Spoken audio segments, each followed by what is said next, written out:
বিসমিল্লাহির রহমানির রহিম। ফোর্থ ডাইমেনশনে আপনাদেরকে স্বাগত। ট্রাম্পের সুইং স্টেটমেন্টস কূটনীতি, কৌশল নাকি তেলের বাজার নিয়ে খেলা?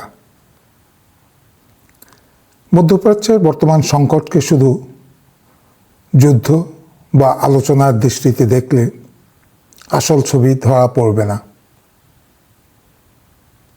এখানে একসাথে তিনটি স্তরে কাজ চলছে: রাজনীতি, ভূ রাজনীতি এবং অর্থনীতি।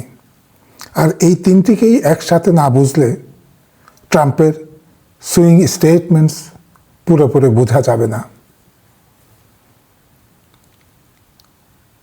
এই সুইং স্টেটমেন্ট ইচ্ছাকৃতভাবে দ্বিমুখিতা।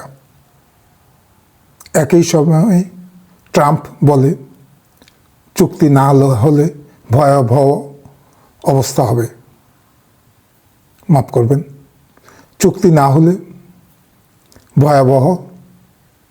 ভয়ঙ্কর হামলা হবে। আবার বলে সব কিছু ঠিকঠাক, আমরা চুক্তিতে পৌঁছে গেছি। এটা কোনো ভুল বা অস্থিরতা না, এটা ক্যালকুলেটেড অ্যাম্বিগুইটি, ইচ্ছাকৃতভাবে অস্পষ্টতা তৈরি করা। এর মূল উদ্দেশ্য সময় কেনা, প্রতিপক্ষকে বিভ্রান্ত রাখা, নিজের রাজনৈতিক অবস্থান বাঁচানো। কারণ যুদ্ধের মাঠে সে অবস্থান শক্তিশালী করতে পারেনি। সেখানে ইরান অত্যন্ত দৃঢ়তার সাথে এখনো দাঁড়িয়ে আছে। কিন্তু এখানে একটা গুরুত্বপূর্ণ নতুন মাত্রা আছে। এই অনিশ্চয়তা শুধু কূটনৈতিক বা, মাফ করবেন, কূটনৈতিক না, এটা অর্থনৈতিক।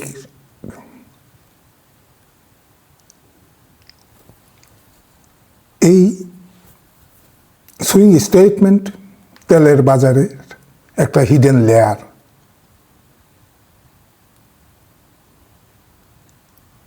এখানে বিশাল ব্যবসায়িক কারসাজি চলছে। যখন ট্রাম্প যুদ্ধের ইঙ্গিত দেয়, তেলের দাম হঠাৎ বেড়ে যায়। যখন তিনি শান্তির কথা বলেন, দাম আবার নেমে আসে। এই উঠা নামা কোনো ছোট বিষয় না, এটা $মিলিয়ন ব্যবসা এখানে জড়িত। এখানে আসল প্রশ্ন, এই পলিসি সুইং কি শুধুই কূটনৈতিক কৌশল, নাকি নির্দিষ্ট কিছু অর্থনৈতিক গোষ্ঠীকে $মিলিয়ন হাতিয়ে নেওয়ার পায়তারা? কারণ বড় trading fund, energy company, future মার্কেটের প্লেয়াররা এই ধরনের ভোলাটাইল থেকে সবচেয়ে বেশি লাভবান হয়। এখানে প্রিডিক্টেবল ক্যাওস তৈরি হয়। যেখানে নিশ্চয়তা নাই, সেখানে বড় সুযোগ।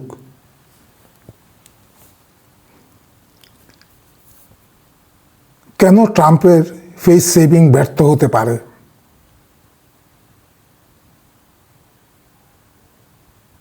বড় প্রশ্ন। এবং এটার ভিতরেই যুদ্ধের পরবর্তী কৌশল এবং সম্ভাবনা নিহিত।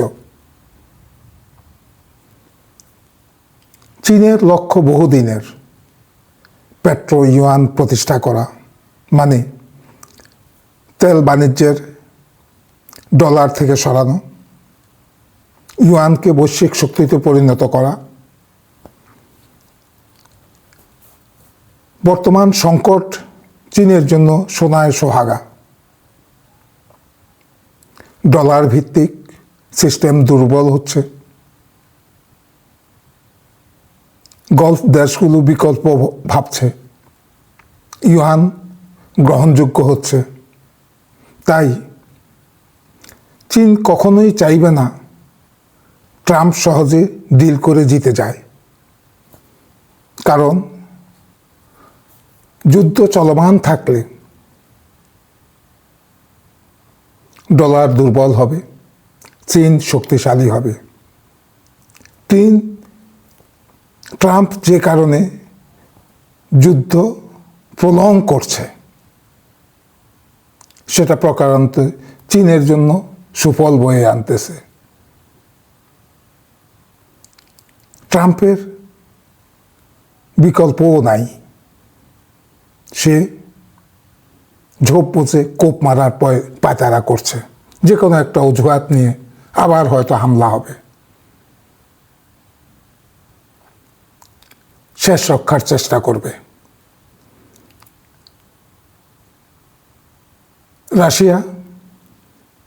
রাশিয়ার অবস্থান কি? যুদ্ধ না থেকেও সবচেয়ে বড় লাভবান সে।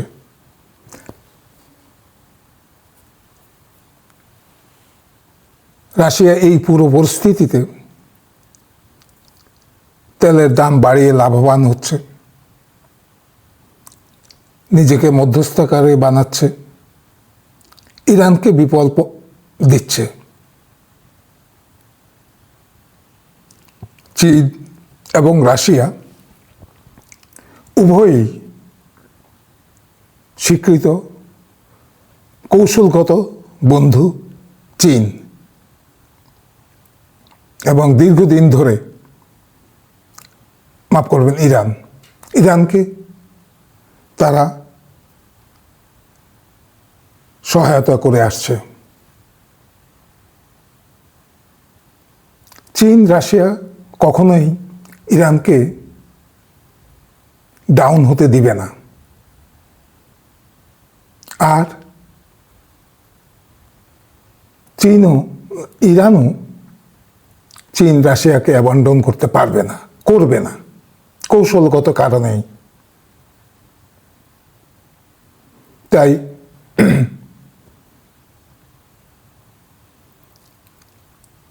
রাশিয়ার অবস্থান, আদর্শ অবস্থান, সংঘাত, এই অবস্থা কন্টিনিউ করুক, কিন্তু শেষ না হোক।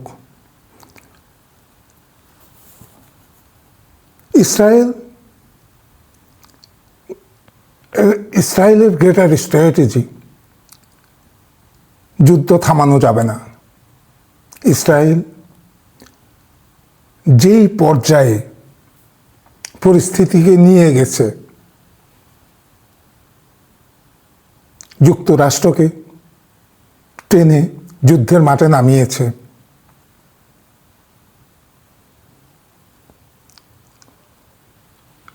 এখান থেকে ফিরে গেলে তার এই স্বপ্ন বাস্তবায়ন অসম্ভব হয়ে পড়বে। কারণ জনমত,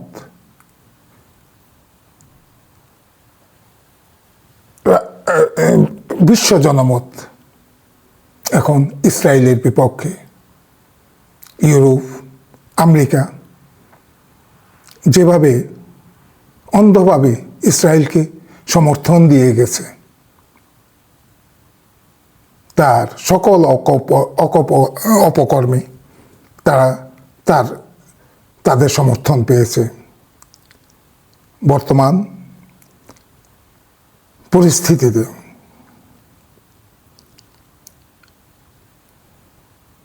ইসরায়েলের সেই অপকর্ম নাঙ্গাভাবে প্রকাশিত হয়েছে, যার কারণে সরকারগুলি, জায়নবাদী শক্তিগুলি কোণঠাসা।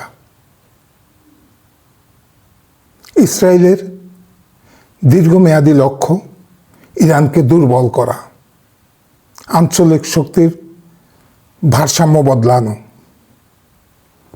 আভ্যন্তরীণভাবে যুদ্ধ চালিয়ে যাওয়ার প্রবণতা শক্তিশালী। তাই যুদ্ধ থামানো ইসরায়েলের অগ্রাধিকার না।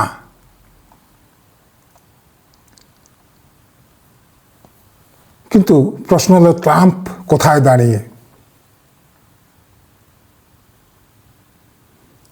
কথায় বলে ফাটা বাসে কি যেন আটকিয়ে যায়, ট্রাম্পের অবস্থা অনেকটা তাই।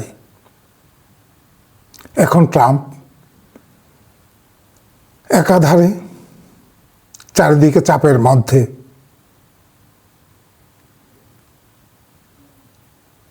ইরান ট্রাম্পের উপর আস্থা রাখে না, চীন ডিল চায় না, কারণ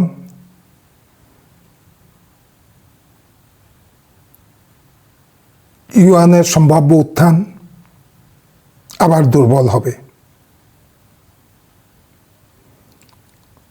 ইসরায়েল যুদ্ধ চালাতে চায়, ফলে সুইং স্টেটমেন্ট হয়ে দাঁড়িয়েছে সময় কেনার কৌশল। রাজনৈতিক মুখ রক্ষা করা, বাজারকে অস্থিরতা তৈরি করা, আবার কিছু কিছু ক্ষেত্রে স্থিতিশীল রাখার চেষ্টাও বলতে পারেন।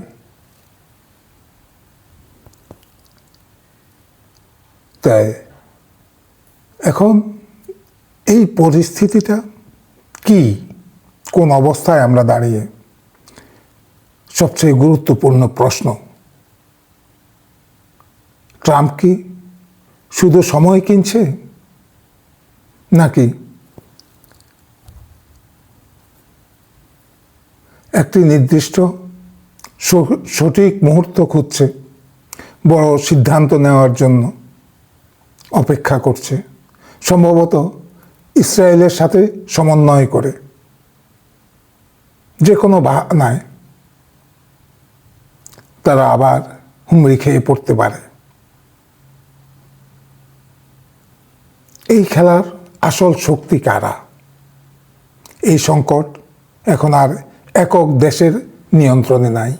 এখানে চীনের অর্থনৈতিক খেলা খেলছে, রাশিয়া কৌশলগতভাবে লাভবান হচ্ছে, ইসরায়েল সামরিক বাস্তবতা তৈরি করছে, আর ট্রাম্প চেষ্টা করছে কিছু একটা করে তাল সামলাতে। এই সুইং স্টেটমেন্ট শুধু কথা না, এগুলো একসাথে তিনটা জিনিস নিয়ন্ত্রণের চেষ্টা: যুদ্ধ, কূটনীতি, বাজার। সবাইকে অসংখ্য ধন্যবাদ। ভালো